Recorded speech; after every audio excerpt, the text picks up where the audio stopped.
Here's one of them. Hi, Sophia. You're on mute. You're also on mute, Huber.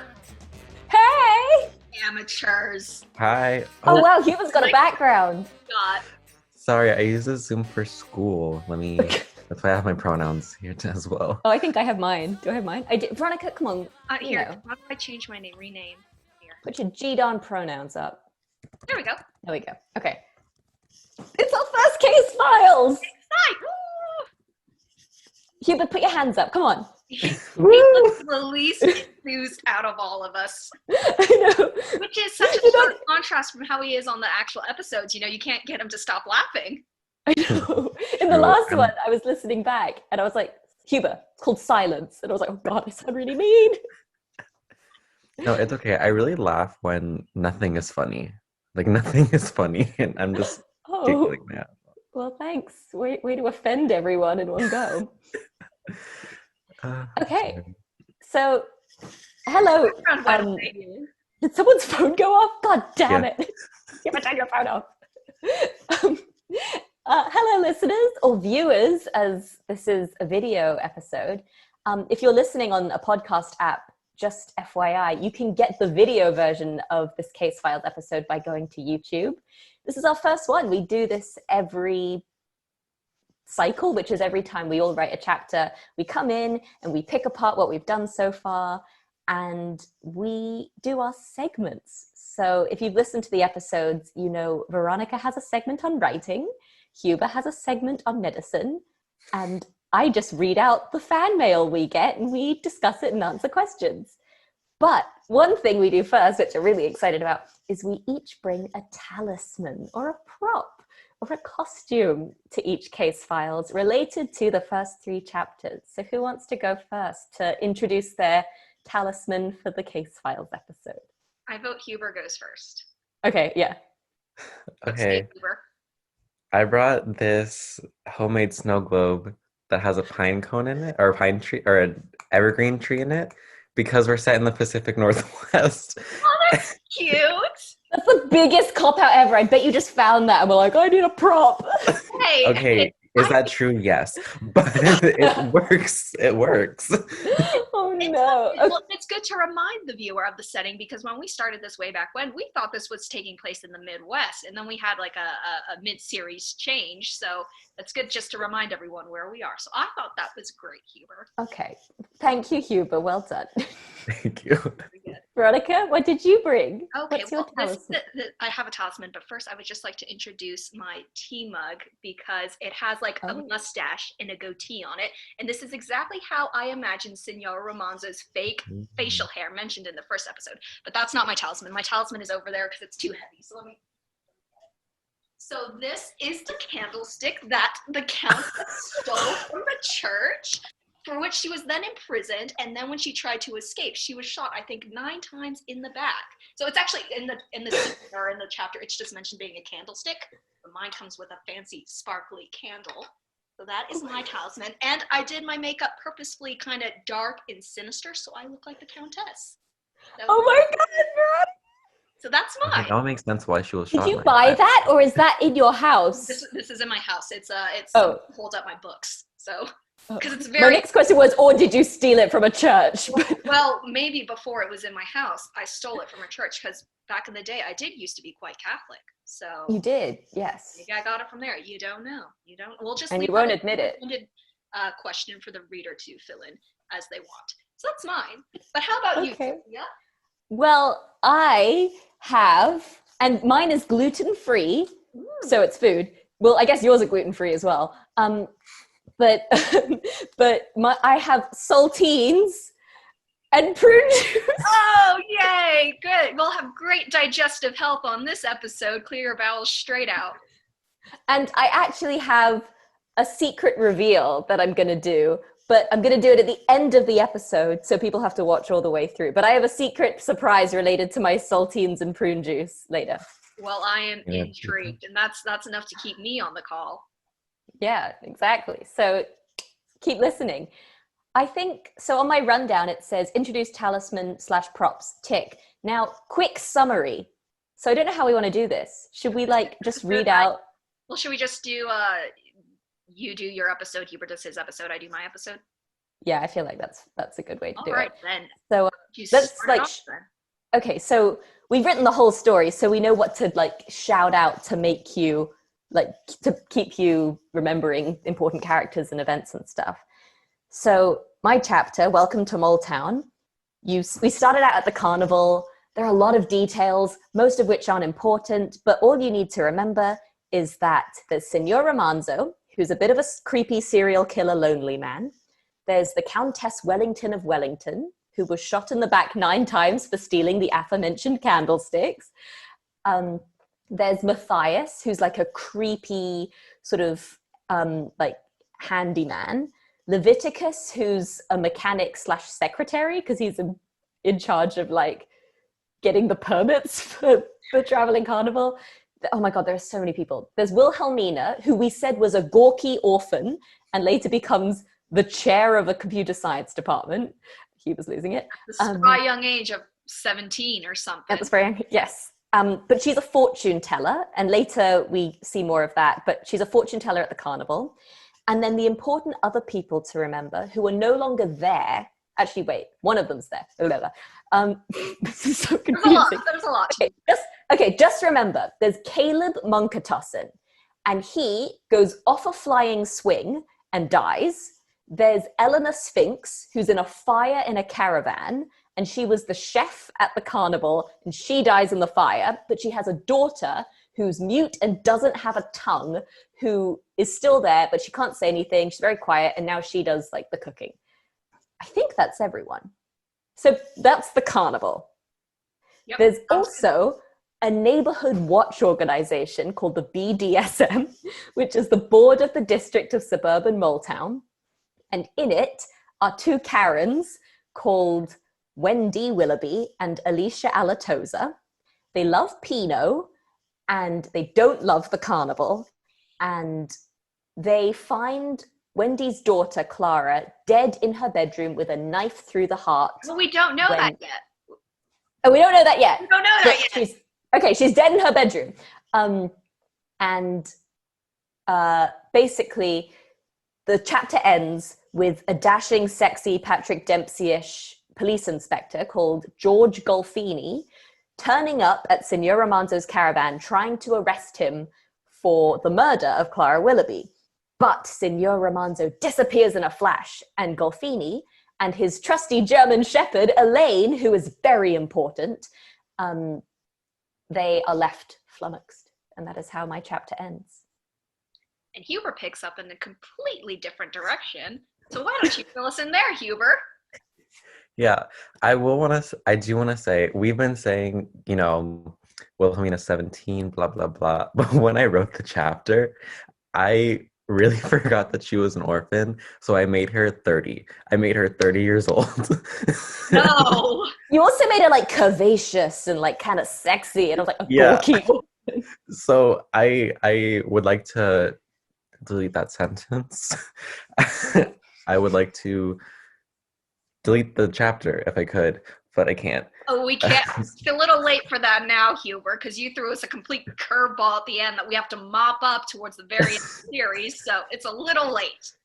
I was editing chapter 26 earlier, and I was just like, oh my God, we're still trying to iron out the whole age discrepancy, and it still doesn't work.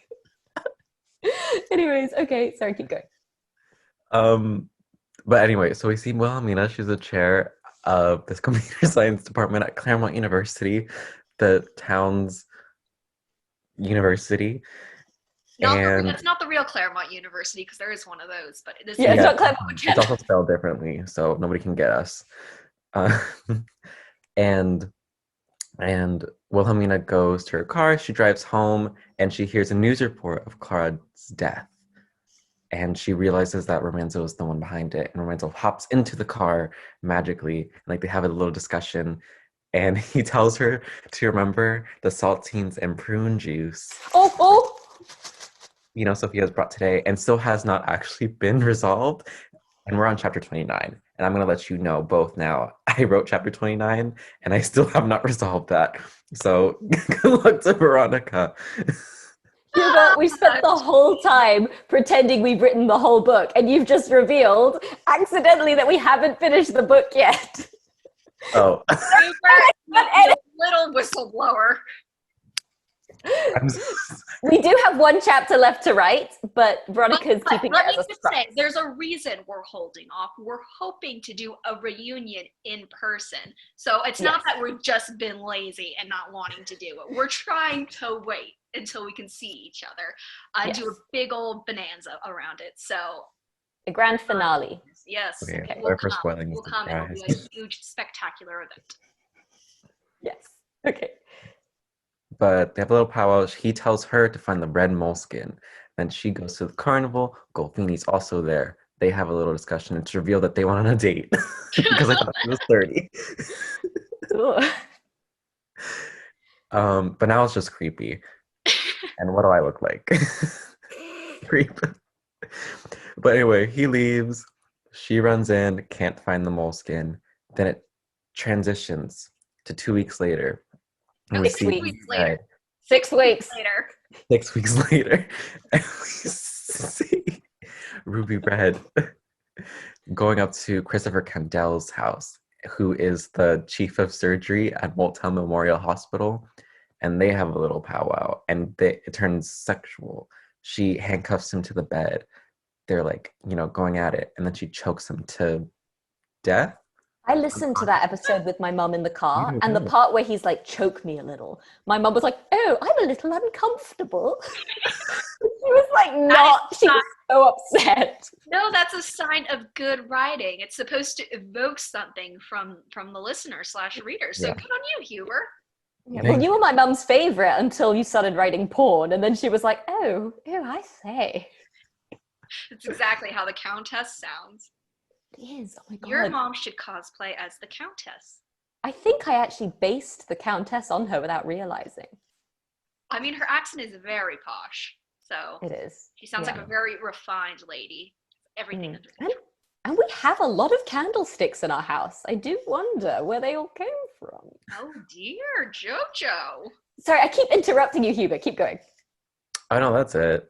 That's all that happened. Not that much actually happened. No. At the end of that chapter, she leaves Christopher Candell's apartment and calls Wilhelmina. Right. Ruby Red calls Wilhelmina and is like, "It's time to do your part of the deal." And Wilhelmina's like, "You got it." And then they drive off. And then it's chapter 3. And so that then led into chapter 3, which I wrote. And I'll just say that I know it was published like a week ago. I only listened to it this morning, and it is not as bad as I remembered. So I don't know why everyone is giving me a hard time about it. It's really not that bad. Who's giving you a hard time? Also, maybe it's related to great editing. You guys are giving me a hard time. You guys are laughing at my antiquated way of speech, at my... I don't know what you're laughing at, but you guys were giving me a hard time, and it's really not that bad. But we start with a bit of backstory. We learn that Wilhelmina, long ago, actually not that long considering she's only 17 years old, about 9-10 years ago, she was an orphan at Vanderlyle Asylum, which is situated in the outskirts of Moultown. It is portrayed as this very dilapidated, dark place with very little funds, and we actually learn that the Willoughby family is one of the last patrons of the asylum. So the patrons are dwindling away, and soon the orphanage is going to be destitute. And we actually learn that through this sponsorship, that is how Clara and Wilhelmina met. And they were actually quite close friends throughout their childhood. But actually, I don't know if we learned this or not in this chapter, but I think Wendy didn't want them hanging out or something, and so maybe in their adult lives they started to drift apart or something. But Wilhelmina was an orphan. That's where she met Clara. But then one day the orphanage burnt to the ground, and because there were no funds to restore it, all the orphans were either sent out to new homes or they were turned out into the streets. And we learned that while Wilhelmina is sitting waiting to figure out what her fate will be, a man named Leviticus, the aforementioned Leviticus from the carnival, comes by and tells Wilhelmina to come with him. So that's how we learn learn how Wilhelmina got to the carnival. She was an orphan, and then she was adopted, either adopted or kidnapped. I don't know if this deal was really legal, but then she went off with Leviticus and joined the carnival. So then back to the present day, Wilhelmina's sulking, she's grieving the loss of her friend, and she wants some answers. She wants to figure out what happened to Clara. So she goes to Clara's house where there are a bunch of news vans parked out, and she learns from one of the reporters that Clara has actually been stabbed through the heart. We learn that the glass on her window was not broken. We learned that the window was locked from the inside, and we also learned that the blade of the knife, it was broken off in the scuffle, but the blade remained inside her body, and that is how the murder is portrayed. And then there's just one final section, which I don't know if it's that important because nobody has really touched on it, but then we go back to the orphanage at present day, and we find a man named Lysander Day Avett, who is the host of a TV show on an HGTV-like channel, where basically he finds old rundown buildings and he restores them to a new glory, and he wants to buy the orphanage from a realtor named Sherry Sharon and do something with it on his TV show. And that is where my chapter leaves off. Not the most cliffhangery place, but yeah, that's all for chapter 3. We never really touched on the HGTV angle of the story again. What was your intention with that? I was kind of hoping that, like, in buying this orphanage and trying to restore it, you would find some kind of damning clue or evidence or something kind of creepy that's not supposed to be there. I guess in relation to Wilhelmina, since she was the one who lived there, but I think I was just hoping for something to be uncovered in there. But it did not happen. It did not happen. Later they do find something in there that they're looking for. I suppose that is true. That is true, but it was not the angle I was originally hoping for. But that's where I was going, and it did not come to fruition like so many other things in the podcast. Okay, well, that's the quick summary. And now I'm going to move on to my segment. Veronica, do you want to say it in your Wendy Willoughby voice? Ooh. To the proprietor. Amazing. Okay, so I have some fan mail, some feedback from people around the globe, mainly the UK, some America, that would like to share their thoughts with what's been going on. Is it mean feedback? I don't want to hear it if it's mean feedback. Well, I have some mean feedback. It's mainly good. So I'm going to save the mean one till the end. Okay. Or should I do the mean one first? No, save the mean one to the end. Okay. All right. So we've got Spencer from New York who says, Veronica, this is particularly good for you. Wow, episode 3. Good stuff, gang. VGT's head-hopping horror versus Huber's joy at the 19th century dialogue written for a 7-year-old. Sophia was good too. On a day where I didn't leave the house, it felt like I got to hang out with friends. Oh, thanks, Spencer from New York. That's very generous of you. Very nice. Spencer appreciates my artistic liberties. Yeah, so I also have Jake from Dublin who says, I loved it. And I remembered to say ding, ding, ding. Well done. Oh, that's great. I didn't know Jake was in Dublin. Yeah, he works in Dublin now, and I shouldn't say where, but he does. And he's definitely a listener we picked up through great marketing, not a listener we picked up because I'm his cousin. Nikki from London says, just listen to your podcast. It is amazing. You guys are so talented, and I love the chemistry between you. I'd also, listen to this, I'd also happily buy any book you write. Your style is right up my street. Oh, that's great. Well, if she likes, mysteries, police procedurals, creepy things that don't make sense. Yeah, I think it's great. So, dear listener, if you too feel like this is right up your street, stay tuned. Perhaps there shall be a hard copy in the future. Definitely. So Lucy from Birmingham says, I love Art Frat Rejects. Hilarious. Ha ha. Always listen to it in the bath. That sounds weird. Well, there's no better place. I mean, you name a better place to listen. Yeah. So that's nice that we're there with a naked person, just laughing around. And then this one's from my mother. So Joanna from Hong Kong says, the plot has more holes than a colander, but I think Huber has a really nice voice. Oh, is that the mean one? No, this is the good one. We haven't hit the mean one yet. Oh. I'll do the mean one now. This is the last one. This is the mean one. And it's from my dad, who says, I couldn't listen after 15 minutes. Too much inside jokes, many, too much inside jokes and interrupting each other. Hard to focus on story after 15 minutes, but you and the other girl have nice voices. So I think my mum likes Huber and my dad likes the other girl. Well, on the one hand, that's nice because I kind of hate my voice, so it's nice to have validation that it's not as horrible as I think. But on the other hand, honestly, I would much prefer to be JoJo's favorite than your dad's favorite. Oh no, he's gonna listen to this. And Oh no! Don't send it to him. I don't want him to be upset with me and no longer be even his favorite. Luckily, we're already past the 15-minute mark, so he's not listening anymore. Oh, thank God. Whew. Okay, so on that note, we're moving on to our next segment, the best crowbar vote. Oh my. So, dear viewers / listeners, if you don't know, we do this competition where we vote on the best crowbar, which is the phrases we use, the ding ding dings, who inserted them into the prose the most seamlessly. We also do a vote for the best acting vote and a vote for the best writing vote. And whoever wins gets to name the book and start season 2. So we are going to vote now, guys, on the best crowbar. Moment of So, Should we send out a Zoom poll? This isn't live right now, Huber. The only person listening.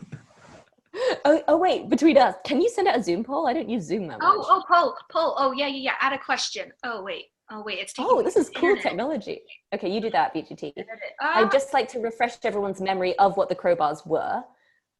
Mine was sweet cinnamon cucumber buns, and I saw it coming like a train in the night.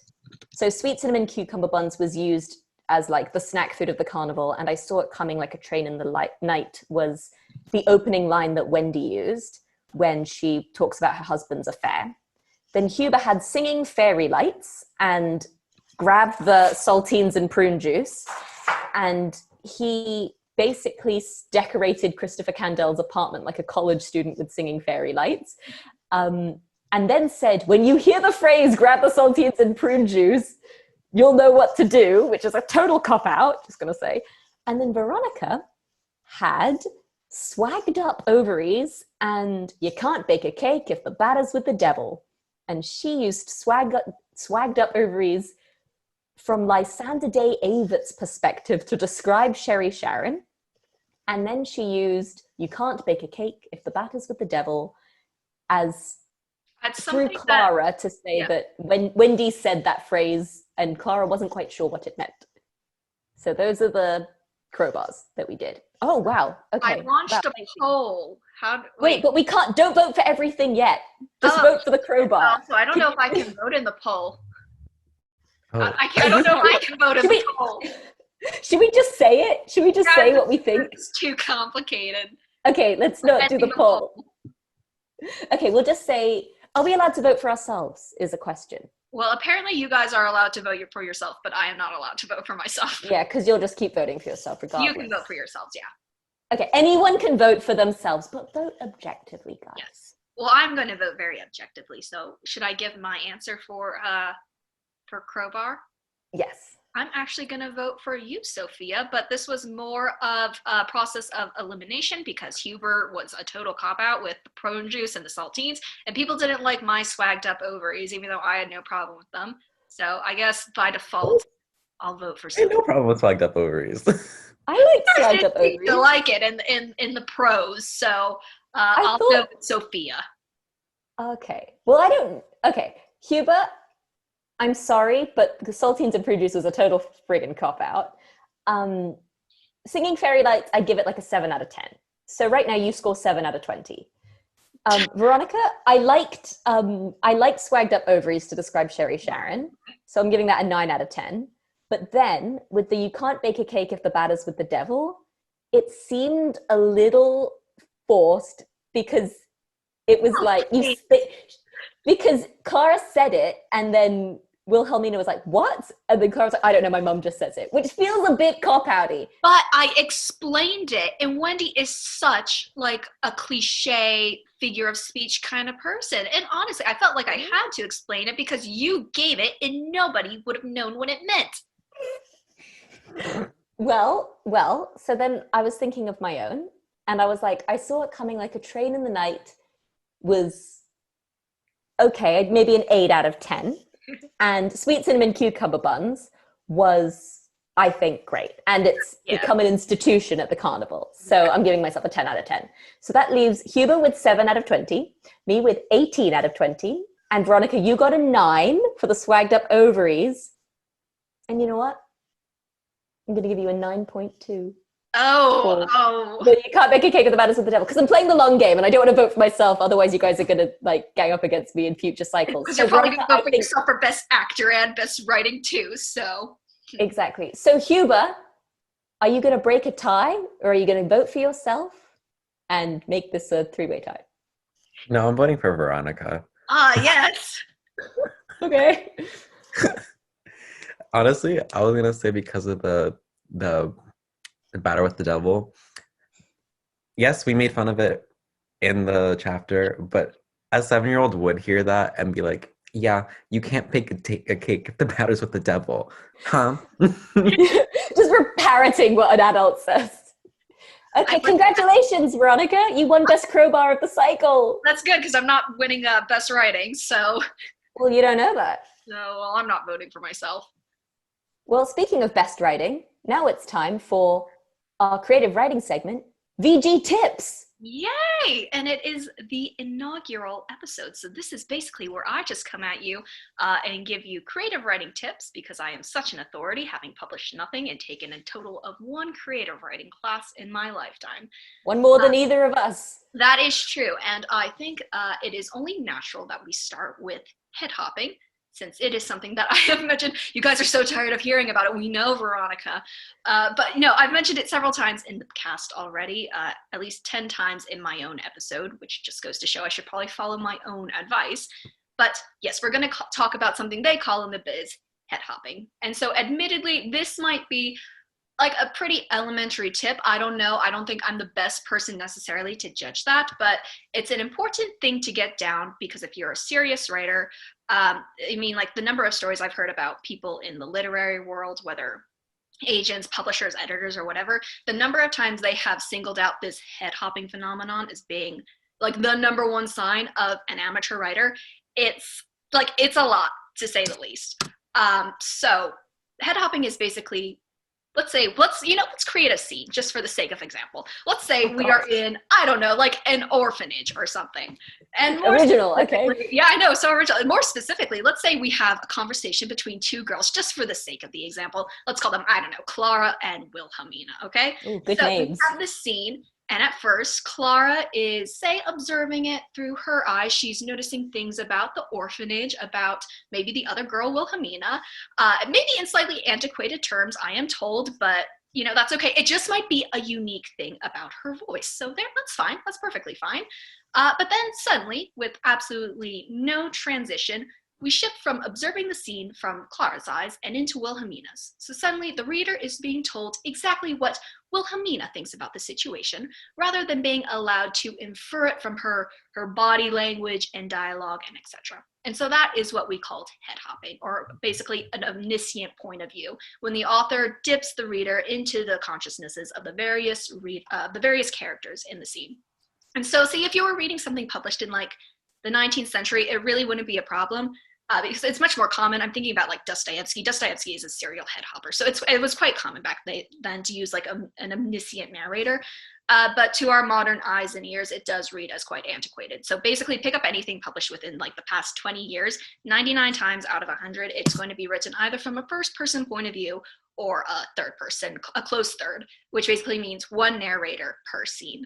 And if I was going to rank how well we did with handling this head hopping phenomenon in the 3 chapters we have written so far, I would give myself the lowest grade, because I am constantly going back and forth between Clara's point of view and then Wilhelmina's in that aforementioned orphanage scene.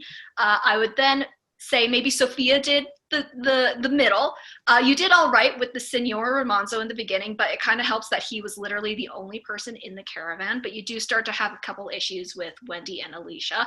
But actually, I was going over Huber's chapter last night, and he did perfect. He only had 2 scenes, but in the first scene, he stayed completely in Wilhelmina's point of view, and then he stayed completely in Ruby's in the second scene. So well done, Huber. But I would just like to say that I think I will certainly be getting the best. I know he's cheering. No, I will improve as time goes on, because after my chapter 12, I never head hop again. But until then, you expect me to be doing it quite a bit. Okay. So that is my DT tip. I hope that made sense. Do you guys have any questions? No, Like great. to show we were listening. Oh, okay, yay! Yay! Okay, now I have on the docket the best acting vote. I haven't thought about this, so someone else go first. Oh, Cuba, would you like to? Okay. Oh, okay. Sophia. Oh, okay, just like that. For what character? Or just all of them?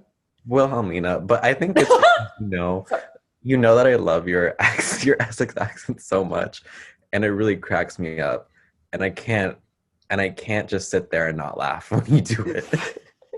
Oh my God, I'm so grateful. Should I do a speech? No, because I'm also going to vote for you, but I'm going to do it for the character of Romanzo. I think it is no small feat to pull off a Slavic accent, and especially while singing. So good on you. I will also give you the points for that. Is anyone writing these down? Oh, I should. Well, I can remember these. Okay, and I won't write down all the compliments I'm getting. It's fine. I'll just remember them. There you go. So now it's your turn to vote, Sophia. Well, I feel like I've already won, so I can just say what my heart truly feels. And that's, I know this is a bit of a curveball, but I think every competition needs a dark horse. I think that Veronica's radio announcer, Citizens of Motown, with like the Wizard of Oz munchkin, it lives in my brain. Rent-free, to use the cool kids Gen Z term for it. It is just such a stupid voice. Oh, wow, okay. Citizens of Motown, Senor Romanzo. Nobody sees the wizard. Oh my God, guys, I cannot believe it. Thank you. You're an actress. So yeah, well done. But I also like Huber's line where he's Christopher Kendall, he goes, "Choke me a little." Well, it did make Jojo uncomfortable. It did make Jojo uncomfortable, so that it made Jojo sense. Yeah, it was evocative, Huber. It certainly evoked emotion. Thank you. Oh, you know what, guys? My mum's out to dinner. She could walk through the door any minute, and we could get a Jojo cameo. Oh my God. Well, we supposed to have visitors from time to time, so maybe. Yeah, she could be our first Case Files guest. I've no idea. Okay, well, thank you for the honor. Huber, let's hope you win Best Writing, so we all get a win this cycle. You know I won't. Well, Veronica just said you're the only person who didn't head hop, so looking at you, big boy. But before we plunge Huber into writing scrutiny, maybe we should plunge him into another kind of scrutiny, medical scrutiny. Ladies and gentlemen, may I please introduce Dr. Rod and his segment, Paging Dr. Rod. Hi. Hi. Oh, I'm not a doctor. I'm a medical student. Nobody should call me a doctor. That's illegal. But here I'm just going to talk about the medical accuracies or inaccuracies about this book. And there are plenty to choose from. But for today, I'm going to talk about... Plenty of accuracies to choose from? Because they're so accurate? But today I'm going to talk about Clara stabbing, because she was stabbed in the heart and the knife was broken and left in. I don't know what happened. I don't know if they took it out or if they left it in place, but they should definitely keep it in place, because the knife is the only thing keeping the blood vessels like closed. Because if you take it out, then you're going to have a lot of bleeding, especially if it's through the heart. Yeah, I mean, not to be like macabre about things or to steal your segment or whatever, but you know, Steve Irwin died, and is that JoJo? I think JoJo's come through the door. My God! Well, I'm going to keep talking. But you know, remember when Steve Irwin died and he was stung by the stingray in his chest? He pulled out the barb. They were saying if he kept in the barb, he would have had a greater chance at living. So that just goes to show that. You look I'm so sorry, I wasn't paying attention because JoJo's here. Come be on the podcast. We're doing a live show. Well, it's not live, but it is video. Oh, that's really embarrassing. No. Can you hear her? Yeah. Oh, hi. Yeah. I'll say hi. Hi, JoJo. Oh, a guest star. Hi. By the way, the podcast is amazing. Well, we already read out your letter, which said that there were more plot holes than more holes than a colander. More holes than a colander, but that's part of its charm. Yes, exactly. And that leaves something for us to fill in going forward. So it's a thing of intrigue, really. I don't take it as a critique. I'm so sorry that interrupted the whole thing and threw off the pattern of the. I don't know why I licked my lips like that. Sorry, Dr. Rudd, to interrupt. I'll be quiet now. Yeah. Oh, the last thing I was gonna say. The only time it might be beneficial to take it out if it's like also through the lung and causing some like breathing obstruction, but it didn't say that in the chapter, so they didn't see that in the chapter. She could still be alive, is what you're saying. Yeah, she should. So Clara may have not died. She may have not died, but we don't know who's to say. Who's to say? Who's to say, really? Well, that is interesting. That is something for the reader to look out for. So maybe it was intentional that we said the blade was left in there. You never know. Was it intentional? I don't know. We'll see. You wrote the chapter, VGT. Were you intending when you wrote the chapter? Anything away. They just have to hang on for like another 20 chapters or so. 27 to be precise. Okay, thank you, Dr. Rudd. That was fascinating. And a lot more succinct than my segment. Maybe I should be a little less wordy. Maybe you rehearse these, Veronica. Well, Hubert and I rehearse these together before we get on case files. Haven't you? Do you do that? Well, I do. I take notes. I read off of my notes. You have notes? Oh no. Hubert and I did. Oh wait, I had notes. I had all the messages in a Google Doc. I am prepared. I take this seriously, not like you guys. Hubert takes his medical career very seriously. More seriously than. As it should. More serious than the podcast. Guys, speaking of taking things seriously, it is the gold standard of votes now because we've moved on to the best writing vote. I must say, best crowbars like best costume at the Oscars, best acting votes like, best supporting actress vote. Best writing is the best feature film to come out. And this is where the money is. Mm-hmm. Except it's the same number of votes as acting in Crowbar, so not really. Yeah, but it's the prestige element of it. Fine. So I'm going to vote. I'm not pausing for effect. I'm pausing because I don't know yet. Does anyone have a vote? I know who I'm going to vote for. Okay, you go first.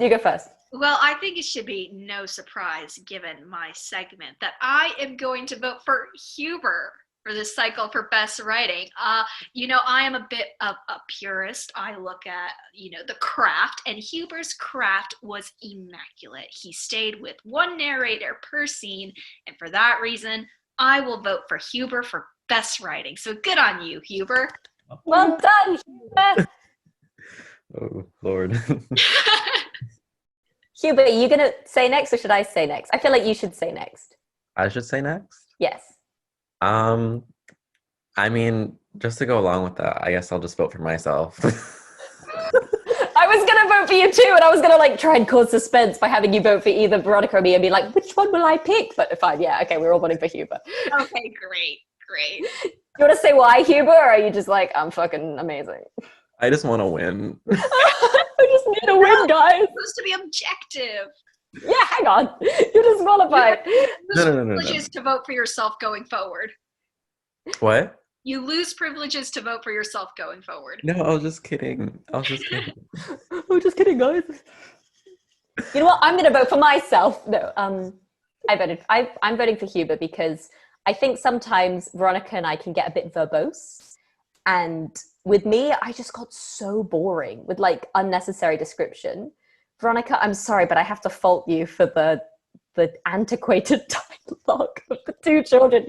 Being your Thanksgiving dinner won't be very grand, which was just bizarre. And then, is there another guest? Hi! Oh, was it parent or a It was pet or? yeah. Oh, they can come on next cycle. No. Yeah, I just think Huber kept it simple, kept it edgy, kept it sexy, and did a really good job. That's true. Sex. He made it sexy, he didn't keep it sexy. No, and Ignoring all so good job. Wait, hang on. How did Huber win when he completely changed the identity of a cow? Wait, hang on. We just got to do. Well, you know what? You could change my vote, but I'm sticking by my vote because, as I said, I look at the craft. Okay, all right. Well done, Huber. You win. Thank you. So we each got a win. Well done. Oh wait, but but I have a question. Maybe this is a question for the recording, but does each vote we get like equal one vote in conjunction with what all the viewers vote, or how does this work? Okay, so you know how a lot of podcasts have ads for Squarespace? Yeah. So we're going to do the opposite. We're going to roast Squarespace because for the past 2 goddamn weeks I've been... Oh, Huber left. Hello? Nope, there he is. Because for the past 2 weeks I've been fighting with some person on Squarespace because we couldn't edit our site. I finally managed to get the site back. But because for 2 weeks we didn't technically have a site, I couldn't post a poll.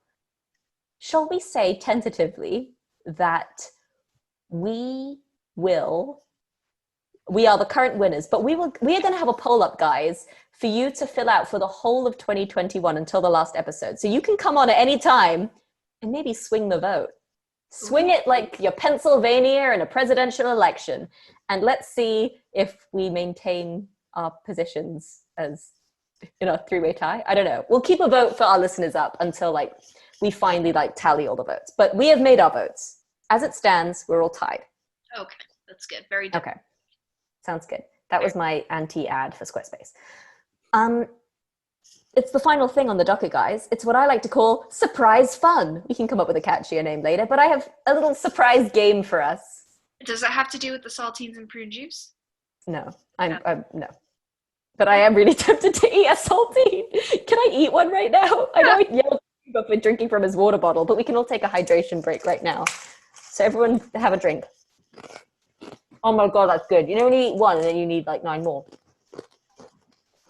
Oh, those chewing sounds. I don't like them. Oh, I'm so sorry. You could also just mute. I guess you can't hear me. Okay. Sorry, what did you say? I was just going to say, you could also just mute yourself. I'm not very smart, am I? For a computer science department chair. Okay. So my surprise fun, guys, is... Sorry, my thing's angled now. Oh. My surprise fun. Now, there are many famous trios in history and in pop culture. And so I've got a list of 9 trios, and I thought it would be fun for us to decide in the trios who we would be. Okay. Oh. As a little game to help people get to know us in our first, case files. Oh, that's fun. So the first one I have is the Harry Potter trio. I have Harry Potter, Ron Weasley, and Hermione Granger. And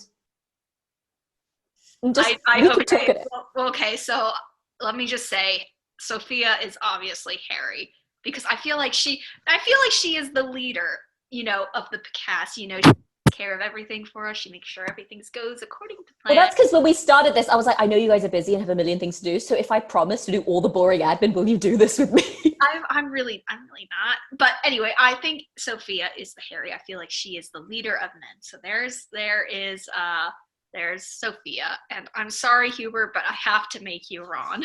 He's so Ron, because you're smart and you like chess, but you're also into food. I'll take it. And Veronica's just really erudite. Whoever else is there. Hermione, come on.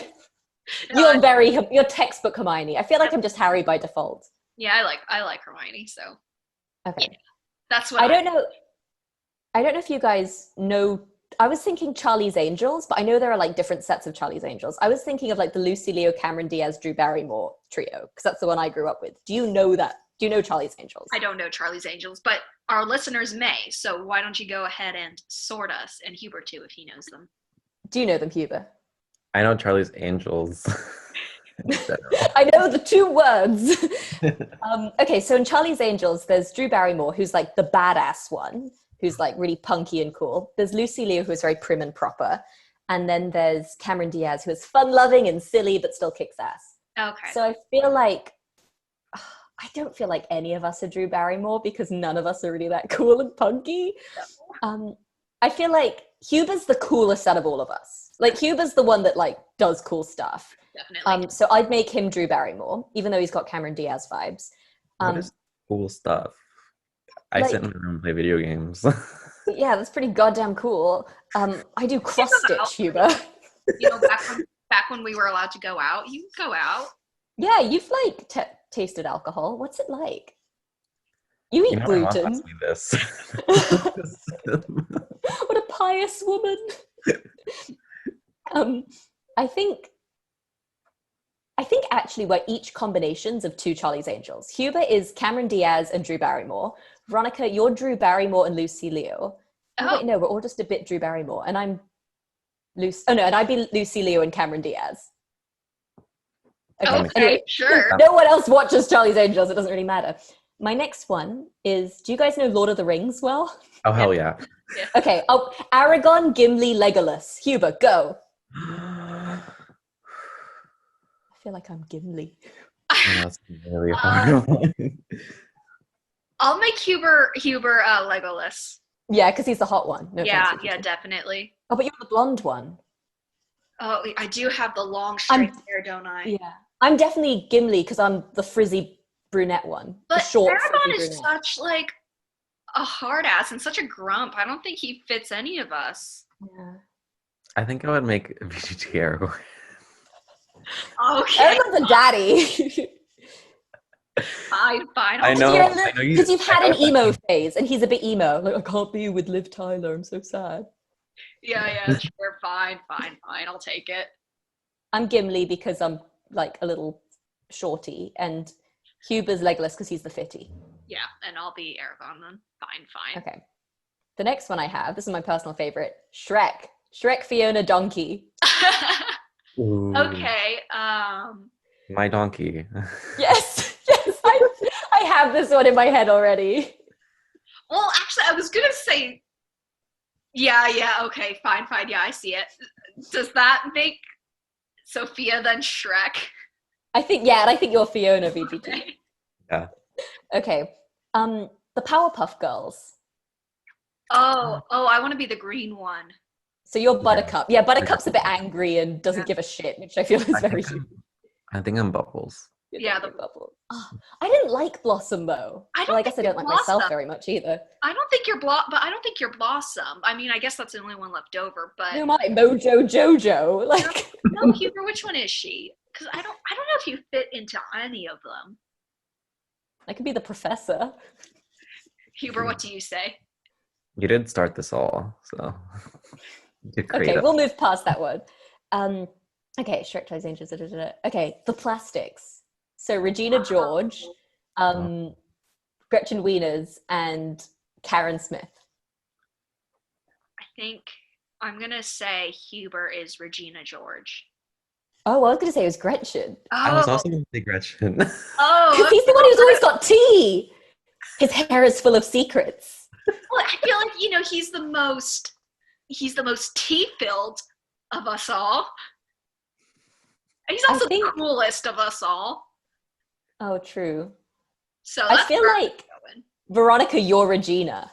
Oh, And I'm just a bit disorganized and sometimes not very good at stuff, so I thought I'd be Karen. I was going to make myself, or what was I going to do? I think I was going to make you Gretchen, and I was going to make myself Karen, but we're going all different ways with I this. must say, we're not very similar to the Plastics. Really not. There are very few similarities, I think, between any of us, or between us and the Plastics, so. Okay, well, I have three more trios, so maybe we're more similar to these. The Three Little Pigs. The one that built the house out of straw, out of sticks, and out of bricks. I was really scraping the barrel by this point. Huber will be the one who builds out of bricks because he's the most scientifically minded. He knows what a house needs to look like and he gets it done. What were the other two? Straw and sticks and straw. Straw is the most useless one. Okay, well maybe sticks and straw. I think maybe, I'm okay, straw. I'll make myself the straw one because I feel like you are, you're a Renaissance man. I feel like you've studied many things. I don't know. I feel like because you're always doing projects like in your high school or whatever. But how is this related to building a house? I know you're always doing projects in your high school and like really involved projects. Like you made a whole movie about Holden Caulfield or something. I don't know. We don't need to share that with anyone, Veronica. 2012 was a long time ago. You've done a lot of things. So I'll put you the sticks and I'll make myself the straw. Okay, I don't know what like having many hobbies has to do with sticks, but cheers. I think you can figure it out. You've dabbled in a lot of disciplines. I think it's more like I see people and I'm like, I can do better. Like I see straw and I'm like, I can do better. And then I just build it with sticks and it still gets blown down. So it's like, you're not that good, Sophia. Just because you think you're better than one person doesn't mean that like you're actually successful at anything. Anyways, self-roast. I have 2 more trios. This one, tell me if you don't really remember Sleeping Beauty. I'm thinking the cartoon version, not the live action version. There's Flora, Fauna, and Merryweather, the fairy godmothers. The pink one. Huber is the blue one. The green one. Huber the fat one. That's so rude. No, because she's like the fat, useless one. Bumbles all over the place. And she's always very like, well, I thought you'd be Merryweather. Not like because she's grumpy or anything, but because she's like, she has a way of doing things. And she's like not interested if it's not her way. And I think you're very like, I really value how you stick to your guns, VGT. Oh, hey. You don't want to watch Turbo Snail or whatever that movie is. You don't watch Turbo Snail. But but that's a bad example. I did sit through Turbo Snail, all 2 hours of it. Oh, it's a long film. I don't know. I'd like to think I'm Flora because I'm a bit like, like trying to like organize things but a bit weak. I'm a bit weak. Nobody wants to be the red one. She's such a bossy ass. Okay, this is going on far too long, I've realized. Okay, let's just Okay, the final one. SpongeBob, Patrick, Squidward. Go. Veronica's Squidward. Okay, yeah, I was about to say. And Huber is Patrick and you are SpongeBob. Done. Done. Okay, that was my surprise fun. Oh, it's fun. Thanks for the viewers know a bit more about their hosts now. What did they learn about us? That I'm grumpy, you're the leader, and Huber's a bumble. I don't like being the leader. That's such a like no. Anyways, okay. Guys, this was fun. I enjoyed our first Case Files hangout. I did too. And if you enjoyed them, then by you I mean the listener. They can stay tuned every 4th week. I guess it is. Yeah, every 4th week we'll hop on, do a video Case Files. And if you haven't already, we've got 3 quizzes now up on our website. So you can listen to the episode, do the quizzes. You can also start voting. That'll be live on our website now. So vote for your favorite Crowbar, favorite acting, and favorite writing. That poll, will be up until the end of season 1. So you have time to listen. And thank you. From the bottom of our hearts, truly. Thank you. To our many listeners. Mm-hmm. Our many listeners, all Spencer, Lucy, Jake, Nikki, and Joanna and Michael. Yeah, Michael. That's a lot. Yeah. Maybe you guys get some of your family members to join in because right now it's heavily skewed to my family members, but okay. Okay, maybe my mom will. Well, Huber's mother can't because she's pious. You never did anything with the saltines and prune juice. You said you were going to do something. Oh yeah, I had a big reveal. Okay, so I have these saltines and I have this prune juice and I've been drinking the prune juice. But you may have noticed that while drinking my prune juice, I never needed the bathroom, which is what prune juice tends to make you need. And that's because this isn't prune juice. Oh, I just needed it to look like prune juice. It's Coke. You cheat. I was meant to go get prune juice today, but I just didn't go. So I was like, oh my God, I've got like an hour before these guys wake up and we have to do the call. So I think we I was need like, to what- revoke your points for lying. We'll revoke your points for lying. Drink your Coke in silence. it's tastier than prune juice. And I really don't want to give myself like Diarrhea. the effects. Yeah, thank you. Diarrhea, sure. So thanks. Anyways, that was the plot twist. Thanks for staying till the end to find that out. I feel cheated. I'm sorry. There's no difference. You can't. I was worried because there were a few bubbles fizzing, and I was like, oh my God, they're gonna think I have like fizzy prune juice. But no, you guys didn't even care to look that much. Also, Well, you know thanks what? for We shouting out. trusted you. We trusted you. That's why. We didn't think we'd have to look that closely. That's right. Eat your saltine. I'm gonna make chewing noises that'll make you uncomfortable. Then I'm going to hang up. This is a good Okay. place to end. Okay, Goodbye. thanks for listening. Check out artfratrejects.com and all our socials. La la la la la. Okay, bye guys. I'm gonna go to bed now.